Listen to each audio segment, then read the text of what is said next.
घरात एकटी असल्याचे पाहून घरात शिरून अल्पवयीन मुलीवर अत्याचार करणाऱ्या नराधमास विशेष न्यायालयाने 20 वर्षे सक्त मजुरी व 10,000 रुपये दंड अशी शिक्षा सुनावली आहे। भीमराव कांबळे असे या नराधमाचे नाव आहे। ही घटना डिसेंबर 2017 मध्ये घडली होती। फिर्यादी अल्पवयीन मुलगी घरात एकटी होती। हे पाहून भीमराव कांबळे आत शिरला। त्याने तिच्यावर बलात्कार केला, हाताने मारहाण करून जीवे मारण्याची धमकी दिली। त्यामुळे तिने कोणाला याची माहिती दिली नव्हती। या अत्याचारातून ही मुलगी गर्भवती राहिली। त्यानंतर तिने हडपसर पोलिसांकडे तक्रार दिली होती। पोलिसांनी पोस्को कायद्यान्वये गुन्हा दाखल केला। या गुन्ह्याचा तपास सहाय्यक पोलीस निरीक्षक कल्याणी शिंदे यांनी केला।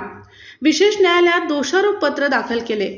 सबळ साक्षी पुराव्यांती पोक्सोच्या विशेष न्यायालयाने आरोपी भीमराव मुकिंदा कांबळे याला 20 वर्ष सक्त मजुरी आणि 10,000 रुपये दंड व दंड न भरल्यास 6 महिने साधा कारावास अशी शिक्षा सुनावली आहे।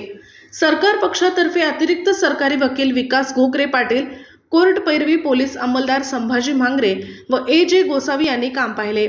या कामगिरीकरिता प्रोत्साहन म्हणून पोलीस उपायुक्त डॉक्टर राजकुमार शिंदे यांनी कोर्ट पैरवी पोलीस अंमलदार मांगरे, गोसावी व तपास अधिकारी सहाय्यक पोलीस निरीक्षक कल्याणी शिंदे यांना 10,000 रुपये बक्षीस मंजूर केले आहे।